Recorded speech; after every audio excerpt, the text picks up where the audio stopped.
Hi friends, మనం ఈ వీడియోలో ఒక క్రైమ్ మర్డర్ గురించి తెలుసుకుందాం.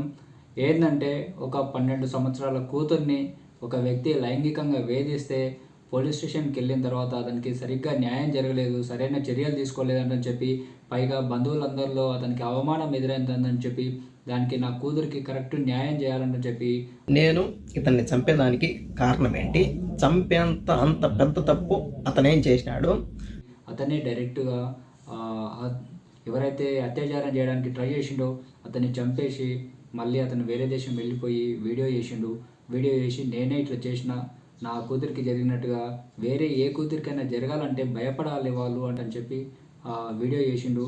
ఇప్పటికైతే ఈ వీడియోపై సోషల్ మీడియా ద్వారా అతను తెలిపిన సమాచారంపై పబ్లిక్ అయితే నువ్వు చేసింది కరెక్టే అని చెప్పి చాలామంది వాళ్ళ ఒపీనియన్ చెప్పారు. మీరు కూడా ఈ వీడియో చూసిన తర్వాత మీ ఒపీనియన్ని కామెంట్ రూపంలో చెప్పండి. అండ్ మీకు ఈ వీడియో ఏమాత్రం నచ్చిన లైక్ చేయండి.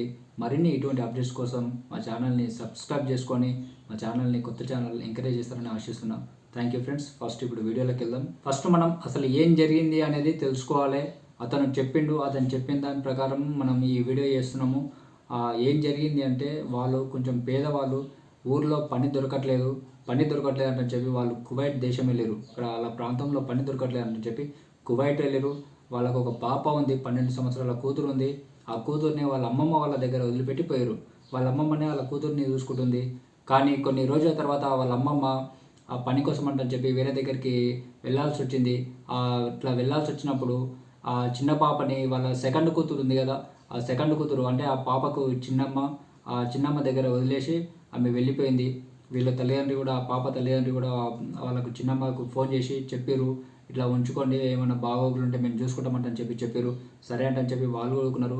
కొన్ని రోజుల వరకు వాళ్ళ చిన్నమ్మ దగ్గర బాగానే ఉంది. ఆ పాప ఎటువంటి ప్రాబ్లం లేకుండా మంచిగా ఉంది. వాళ్ళ బాబాయ్ కూడా మంచిగానే చూసుకుంటారు, ఇద్దరు కలిసి మంచిగానే చూసుకుంటారు. అయితే ఇప్పుడే స్టార్ట్ అయింది అసలు కథ. ఒకరోజు రాత్రి ఆ పాప మంచిగా నిద్రలో ఉంది. చిన్న పిల్ల, 12 సంవత్సరాల పిల్ల అంటే చాలా చిన్నగా ఉంటుంది. పెద్ద ఏం లోకజ్ఞానం అంత అవగాహన లేకుంటుంది. ఆడుకొని ఉంటుంది, అలసిపోయి ఉంటుంది. మంచిగా పడుకుంది, మంచి నిద్రలో ఉంది. నిద్రలో ఉంటే వాళ్ళ చిన్నమ్మకు మామ ఉండు, అంటే వాళ్ళ బాబాయికి ఒక తండ్రి. ఆ తండ్రి పేరు ఆంజనేయులు. ఆయన కొంచెం వికలాంగుడు. అయితే అతను ఏం చేసిండు, ఆ పాప మంచి నిద్రలో ఉండగా ఆ పాపని మొత్తం బట్టలన్నీ ఇప్పేసి, నేను నిద్ర మత్తులో ఉన్నాను, తాత బట్టలన్నీ తీసేసినాడు, ఇక్కడ పట్టుకొని చెస్ట్ దగ్గర ఊతినాడు మా, ఇంకా చెప్పరాని ప్లేస్లో పట్టుకొని గట్టిగా ఊతినాడు మా, అర్చానని ఇట్లా మూత పెట్టేసినాడు, చేత్తో మూతేసినాడు. నాకు భయం వేసింది మా, ఈ మాదిరి చేసినాను. తర్వాత బుజ్జమ్మకి చెప్పినాను అని అప్పుడు చెప్పింది నా కూతురు. అమ్మాయిని అత్యాచారం చేయడానికి ప్రయత్నం చేసిండు. అమ్మాయికి భయం అయింది. 12 సంవత్సరాల అమ్మాయికి అసలు తెలియదు ఏం చేస్తుండు ఆయన అనేది. అమ్మాయికి తెలియదు, ఎందుకంటే అమ్మాయికి అంతగా అవగాహన లేదు. పిన్నిని పిలిచేసరికి పిన్ని వాళ్ళు లేచి వచ్చి అమ్మాయిని దగ్గరికి తీసుకున్న తర్వాత అమ్మాయికి వాళ్ళు చెప్పారు, ఇది జరిగింది, ఎవరికి చెప్పకు, బయటికి చెప్తే బాగుండదు, ఎవరికి చెప్పకు అంటని చెప్పి అమ్మాయికి భయపట్టించి చేసిన అతను ఉన్నాడు కదా వాళ్ళ మామని కోడలు కానీ కొడుకు కానీ ఒక్క మాట అనలేదు. వాళ్ళు కూడా చేసిన తప్పు ఏంటంటే, వాళ్ళ మామకి కొంచెం భయం పెట్టినుంటే అది వేరే ఉంటుండే. కానీ వాళ్ళ మామని ఒక్క మాట కూడా అనలేదు. అనకుండా తెల్లారే వాళ్ళ అక్కకు ఫోన్ చేసి, ఇట్లా మా ఇంట్లో బాగాలేదు, అంటే జరిగింది చెప్పకుండా, మా ఇంట్లో సిచ్యువేషన్ బాగాలేదు, మాకు వసతి అయితే లేదు, అర్జెంటుగా మీ కూతుర్ని తీసుకుపోండి అంటని చెప్పి వాళ్ళ తల్లిదండ్రికి ఫోన్ చేసింది. సరే అంటని చెప్పి వాళ్ళు కువైట్ ఉన్నారు కదా, తల్లి వచ్చి కూతుర్ని తీసుకొని వాళ్ళ ఇంటికి వెళ్ళిన తర్వాత మంచిగా కూర్చోబెట్టుకొని వాళ్ళ కూతుర్ని అడిగింది, ఏమైందమ్మా ఇంత సడన్గా మిమ్మల్ని తీసుకురావడానికి, నిన్ను పంపించడానికి కారణం ఏంటంటని చెప్పి వాళ్ళ కూతుర్ని అడిగితే అప్పుడు వాళ్ళ కూతురు చెప్పింది, ఇట్లా ముసలైన తాత నన్ను ఇట్లా చేసిండు అంటని చెప్పి ఆ కూతురు చెప్పింది. ఒకసారి నా కూతురు చెప్పిన మాటలేనండి. ఎక్కడెక్కడ పట్టుకున్నాను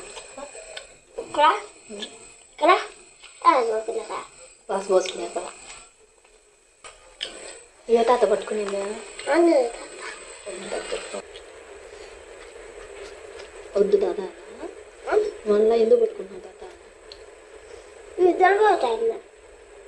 నిద్రపోయేటప్పుడు పట్టుకున్నాడా? నిద్రపోయేటప్పుడు అప్పుడు తూగుతాను నేను. దిగిపోతా తాత ఆంజనేయ తాత దగ్గర పనుకుంటే పోయి ఇక్కడ పట్టుకున్నాడు. ఆ పాపకి ఏం తెలుస్తలేదు ఇట్లా చేసిండు అంటే ఏం చేస్తున్నా అనేది. మామూలుగా ఇట్లా మంచిగా కూర్చొని చెప్తుంది, ఇట్లా ఇట్లా చేసిండు మా తాత అని చెప్పి ఆ పాప చెప్తుంది. అప్పుడు ఆ తల్లి ఆ తండ్రికి ఫోన్ చేసి చెప్పింది. కువైట్ ఉన్నాడు ఇంకా తండ్రి. చెప్తే వాళ్ళ తండ్రి, నువ్వేమనకు, అలా మీద డైరెక్ట్గా ఓకు, మనం కొట్లాడకొద్దు ఉంటని చెప్పి డైరెక్ట్ స్టేషన్ కొమ్మన్నాడు. స్టేషన్కి పోయి ఓబులాపురం స్టేషన్, ఆ స్టేషన్కి వెళ్ళి అక్కడ పోలీసులకు కంప్లైంట్ చేస్తే వాళ్ళే చూసుకుంటారంటని చెప్పి తండ్రి క్లియర్గా చెప్పిండు. చెప్తే వాళ్ళ తల్లి పోయి స్టేషన్లో పోయి చెప్పింది. చెప్పినాక పోలీసులు వాళ్ళని పిలిపించి పోలీసులు చేసిన మిస్టేక్ ఇక్కడ ఇదే. ఎందుకంటే వేరే వాళ్ళు కలిసేయాలి, ఇటువంటి విషయాల్లో వేరే వాళ్ళు జరగొద్దంటే ఇటువంటి వాళ్ళకు కఠిన శిక్షలు విధించాలి. కానీ పోలీసులు అట్లా చేయలేదు. అతనికి మామూలుగా 2 మాటలని వదిలేసారు. మీ దగ్గరికి రాడు, మీ కూతురు దగ్గర రాడని చెప్పి వాళ్ళని పంపించారు, వీళ్ళని పంపించారు. పంపించిన తర్వాత బంధువులందరికీ వాళ్ళు చెప్తురంట, వాళ్ళ పిన్ని వాళ్ళు, ఆ పాప పిన్ని వాళ్ళు బంధువులందరికీ చెప్తురంట. చెప్పి ఇట్లా వాళ్ళు కేసు వేసారు, మేము పైసలు ఇచ్చి ఇడిపించుకున్నాము, కేసును కొట్టేపించుకున్నాము అని చెప్పి బంధువులందరికీ చెప్పేసరికి వీళ్ళకి ఇంకా బాధ అనిపించి మళ్ళీ పోలీస్ స్టేషన్కి పోమని అలా తండ్రికి ఫోన్ చేస్తే మళ్ళీ పోలీస్ స్టేషన్కి అంటని చెప్తే మళ్ళీ పోలీస్ స్టేషన్కి పోయి ఇట్లా అందరికీ చెప్తురు అంటని చెప్పి ఆ తల్లి చెప్పింది.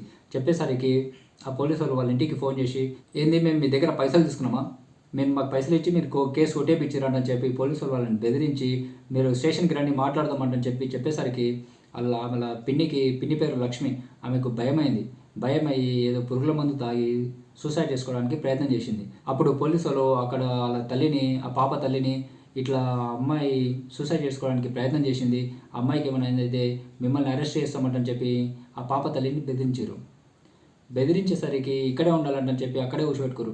ఆమెను హాస్పిటల్ తీసుకుపోయి ఆమెకు కొంచెం క్యూర్ అయింది, ఇంటికి దొరికొచ్చారు అంటే తెలిసినాక అప్పుడు పంపించారు. అంటే ఈ విషయం వాళ్ళ భర్తతోటి ఫోన్ చేసి చెప్పేసరికి ఏంది అసలు ఏం జరుగుతుంది, మన పాపకు అన్యాయం జరిగిందంటని చెప్పి మనం పోలీస్ స్టేషన్కి పోతే వాళ్ళు సూసైడ్ చేసుకుంటారంటని చెప్పి మళ్ళీ మనల్నే అరెస్ట్ చేస్తున్నారు. అసలు ఏం జరుగుతుంది, అసలు ఎక్కడ జరుగుతుంది, ఇంత అన్యాయం ఎందుకు జరుగుతుంది అంటని చెప్పి ఆయన కూడా చాలా బాధ అనిపించింది. చట్టాన్ని గౌరవించి పోలీసు వాళ్ళ ద్వారా వెళ్దాం అనుకుంటే వాళ్ళు ఏం చేయలేకపోయినారు. ఊరికే మాటల వరకు మాట్లాడి పంపించేసినారు. తర్వాత ఏంది ఇది, ఏం చేయాలో నాకు అర్థం కావడం లేదు. ఆడబిడ్డకి ఈ మాదిరి జరిగితే చట్టం కూడా సీరియస్గా తీసుకోవాలా. నాకు అర్థం కాల. వీళ్ళు పబ్లిక్ చేసి ఈ మాదిరిలో మాట్లాడుతూ ఉండేది ఒకటి, వీళ్ళు పోలీసు వాళ్ళు పట్టించుకున్నది ఒకటి. అబ్బా నాకేం అర్థం కాల. ఆమెని మొత్తానికి ఎట్లయితే ఎట్లా అవుతుందని మొత్తానికి ఒక కన్న తండ్రిగా నిర్ణయం తీసుకున్నాను. ఎందుకంటే వాళ్ళు ఇక్కడ 2 విషయాలు జరిగినాయి. ఒకటి, పోలీసు వాళ్ళు తగిన చర్యలు తీసుకోవట్లేదు, పైకించి వీళ్ళనే అరెస్ట్ చేస్తామంటని చెప్తారు. ఇంకొకటి ఏంటంటే బంధువులందరికీ వాళ్ళు పబ్లిసిటీ చేస్తారు. ఇట్లా ఆమె రేప్ చేయడానికి ప్రయత్నం చేస్తే మేము పైసలు కట్టి ఏడిపించుకున్నామంటని చెప్పి బంధువులందరికీ చెప్పేసరికి బంధువుల నుంచి ఇట్లా అయ్యిందంట, మీరు ఏం చేయట్లేదా అని చెప్పి వీళ్ళని ఎదురుగా మాట్లాడేసరికి ఇట్లా బంధువులతోటి ఊరు అంతా తెలిసిన వాళ్ళతోటి ఇట్లా మాట పోతుంది, అందరిలా ఇజ్జత్ పోతుంది. మీ కూతురికి అట్లా జరిగితే మీరు ఏం చేయట్లేదా అంటని చెప్పి తర్వాత పోలీసుల నుండి తగిన ఎటువంటి రెస్పాన్స్ లేదు, తగిన చర్యలు తీసుకోవట్లేదు.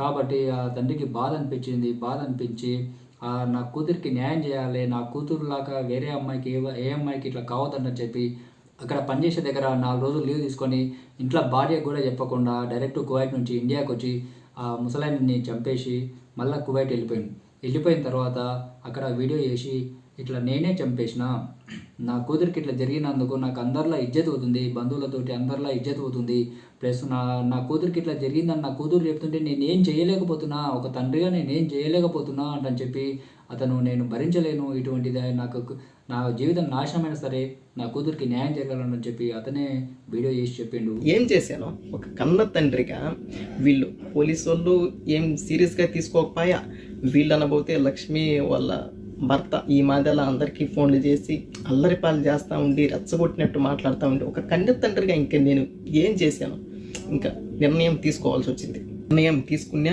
ఇండియాకి వెళ్ళినా, చేసే పని చేసినా, మళ్ళీ కువైట్కి వచ్చిన. ఓకే, ఇండియాలో అంటే అక్కడ ఈ మాదాల మనిషిని చంపినారు అని తెలుసు, కానీ దేనికోసం చంపినారు, ఎవరు చంపినారు, అంత ఇతనేం చేసినాడు అని తెలీదు.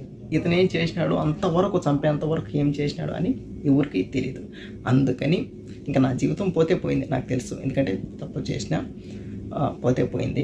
అందుకని బిడ్డ పరువు కూడా పబ్లిక్ చేసేసినారు. అందుకని దీనికోసం వీళ్ళు ఈ మాటలు చేసినారు, అందుకని నేను ఇలా చేయాల్సి వచ్చింది. అందుకని నేను ఈ వీడియో చేసిన తర్వాత అతను ఏడుస్తూ కూడా చెప్తున్నాడు, ఇంత జరిగింది, మాకు చాలా అవమానమైంది, నేను నా భార్య బతకాలనుకోవట్లేదు అని చెప్పి కూడా చెప్తున్నాడు. నేను లొంగిపోతా, నేను తప్పు చేసినా, నేను లొంగిపోతా, పోలీసులకు లొంగిపోతా. నేను చేసింది తప్పు, నేను ఒప్పుకున్నా, చట్టాన్ని గౌరవించి నేను ఈ విషయం నేను పబ్లిక్ చేసి నేను లొంగిపోయేదానికి నేను వస్తా ఉంటాను. నేను ఇండియాకు వస్తున్నా, నేను సరెండర్ అవుతా. ఓకే, నేను చేసిన తప్పే, కానీ నా బిడ్డకు ఈ మాదిరి జరిగింది, ఎవరు పట్టించుకోకపోవడం వల్ల నేను ఈ మాదిరి చేయాల్సి వచ్చింది. ఈరోజు నా బిడ్డకు జరిగింది, రేపు ఒకవేళ మీ బిడ్డకు, మీ ఇంట్లో ఆడవాళ్ళకు ఈ మాదిరి జరిగితే పట్టించుకోకుండా ఒకవేళ ఇంకెప్పుడు పట్టించుకుంటారో, తేటిగా ఆడబిడ్డల మాన ప్రాణాలు తేటిగా పోయిన తర్వాత, సమాధిలోకి వాళ్ళు వెళ్ళిన తర్వాత పట్టించుకొని ఏం ఉపయోగం? ఒక నా బిడ్డ గురించే కాదు, ప్రతి ఒక్క ఆడబిడ్డ గురించి నేను ఆలోచించి ఈ వీడియో చూసిన చాలామంది ఇప్పటికీ సోషల్ మీడియాలో నువ్వు చేసింది కరెక్టే, ఒక తండ్రిగా నువ్వు చేసింది కరెక్టే, నువ్వు ఎటువంటి తప్పు చేయలేదు అని చెప్పి సోషల్ మీడియాలో చాలామంది పబ్లిక్ అలా ఒపీనియన్ చెప్తారు. మీరు కూడా ఈ వీడియో చూసిన తర్వాత అతను చేసింది తప్ప రైటా అనేది మీ ఒపీనియన్ చెప్పండి. మీకు ఈ వీడియో నచ్చితే, ఈ ఇన్ఫర్మేషన్ మీకు అందించినందుకు ఈ వీడియోని లైక్ చేయండి. అండ్ మరిన్ని ఇటువంటి అప్డేట్స్ కోసం మా ఛానల్ని ఎంకరేజ్ చేయడానికి సబ్స్క్రైబ్ చేసుకోండి. పక్కన బెల్ ఐకాన్ నొక్కండి. బెల్ ఐకాన్ నొక్కితే మేము చేసే వీడియో నోటిఫికేషన్ అనేది మీకు వస్తుంది. థ్యాంక్ యూ ఫ్రెండ్స్, వీడియో చూసినందుకు థ్యాంక్ యూ.